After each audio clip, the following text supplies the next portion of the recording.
Assalamualaikum warahmatullahi wabarakatuh.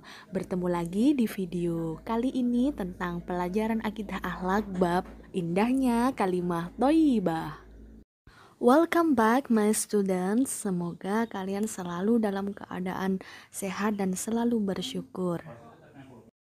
Oke, hari ini kita mulai dengan melihat peta konsepnya.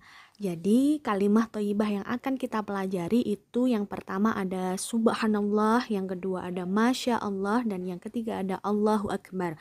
Ketiga kalimah thayyibah ini akan kita kupas isinya mengenai pengertian, waktu mengucapkannya, dan hikmah mengucapkannya. Nah, materi tadi akan kita bahas dalam 2 sesi. Untuk pertemuan pertama kita akan membahas tentang kalimat thayyibah yang subhanallah dan yang masya Allah saja. Sebenarnya apa sih yang dimaksud dengan kalimat thayyibah? Di situ ada kata thayyib yang artinya adalah baik. Jadi kalimat thayyibah merupakan suatu ucapan yang baik, sopan, dan mengandung perbuatan-perbuatan yang ma'ruf. Jadi kita kalau melafalkan kalimat thayyibah, baik itu subhanallah, masya Allah, atau Allahu Akbar, atau yang lainnya, itu juga akan mendatangkan pahala bagi kita si pengucapnya. Masya Allah. Baik, kita mulai dengan pengertian subhanallah. Anak-anak, kira-kira ada yang tahu enggak tentang pengertian dari kalimat subhanallah? Ya, kalimat subhanallah mempunyai arti maha suci Allah. Secara bahasa, ungkapan subhanallah berarti kita sedang mensucikan atau mengagungkan Allah dari sifat-sifat yang tidak layak bagi Allah Subhanahu wa Ta'ala. Jadi, ketika ada seseorang yang menyaksikan atau mendengarkan sesuatu yang tidak sesuai dengan keagungan Allah, maka kita dianjurkan untuk mengucapkan kalimat subhanallah. Bisa? Sesuai dengan pengertian tadi, kira-kira kapan saja kita harus mengungkapkan kalimat thayyibah subhanallah? Ada yang tahu anak-anakku?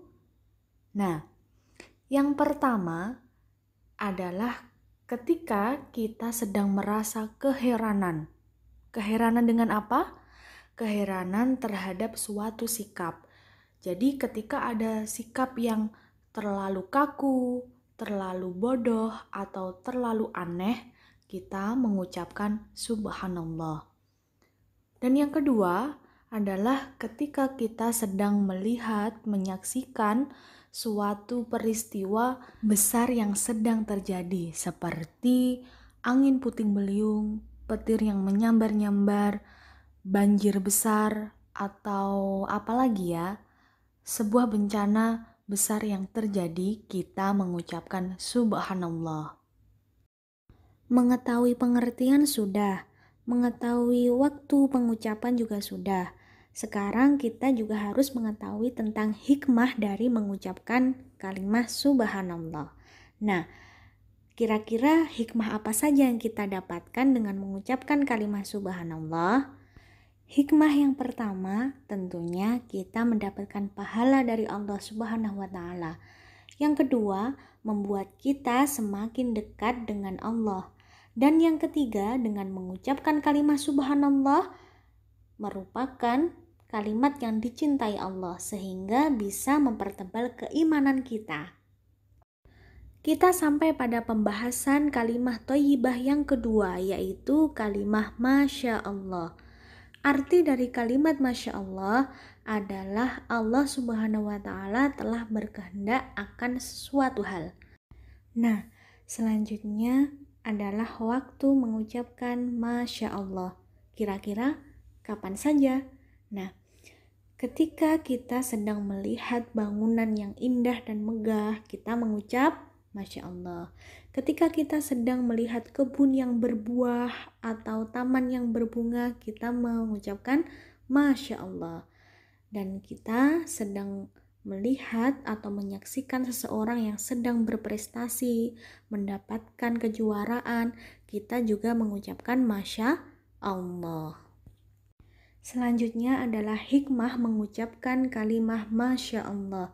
Kira-kira hikmahnya apa saja?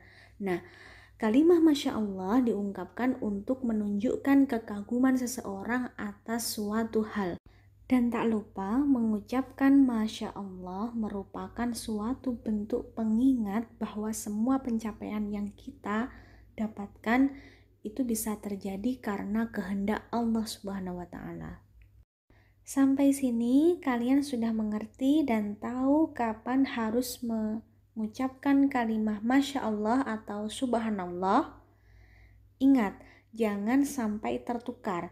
Jadi, pahami intinya, pahami pengertiannya.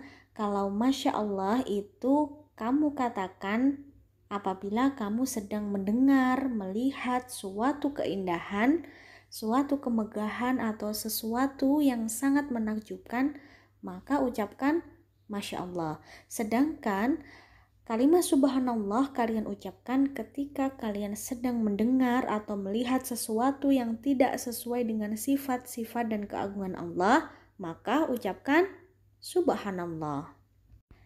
Sesuai dengan penjelasan di awal bahwa kita bagi menjadi 2 pertemuan. Nah, sekarang kita sampai pada pertemuan kedua, yaitu membahas tentang kalimat thayyibah Allahu Akbar.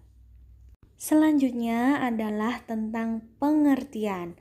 Allahu Akbar disebut juga sebagai kalimat takbir, yang artinya Allah Maha Besar.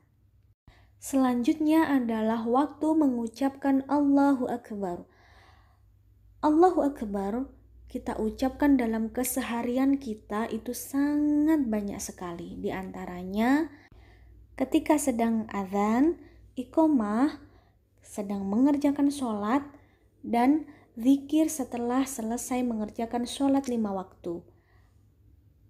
Kalimah takbir juga dilakukan atau dikumandangkan ketika pada malam takbiran. Selanjutnya adalah hikmah mengucapkan Allahu Akbar. Hikmahnya yaitu dengan kita mengucapkan kalimah Allahu Akbar berarti menjadikan kita selalu ingat kepada Allah Subhanahu wa Ta'ala dan terhindar dari sifat-sifat yang sombong. Kok bisa? Iya, karena Allahu Akbar artinya adalah Allah Maha Besar. Berarti tidak ada suatu apapun, tidak ada suatu hal satupun yang dapat menandingi kebesaran Allah Subhanahu wa Ta'ala. Ketiga kalimat thayyibah sudah kita pelajari, sudah saya terangkan. Nah, untuk selanjutnya adalah coba baca lagi, dengarkan lagi, fahami lagi mengenai 3 kalimat thayyibah yang kita bahas tadi. Mari kita uji dengan gambar. Di situ sudah terdapat 3 gambar yang di dalamnya menggambarkan suatu peristiwa-peristiwa dan apa yang harus kita ucapkan sesuai dengan peristiwa yang ada di gambar. Nah, untuk gambar yang pertama itu ada gambar yang menunjukkan petir-petir yang sedang menyambar. Kira-kira kalimat thayyibah apa yang harus kita ucapkan? Ya, betul, yaitu kita harus mengucapkan Subhanallah. Untuk gambar yang kedua yaitu sedang terdapat hamparan bunga yang luas. Dengan keadaan yang seperti itu, kalimat thayyibah yang kita ucapkan adalah ya, Masya Allah. Selanjutnya adalah gambar yang ketiga menunjukkan seorang anak sedang melakukan sholat. Pada gerakan apa itu?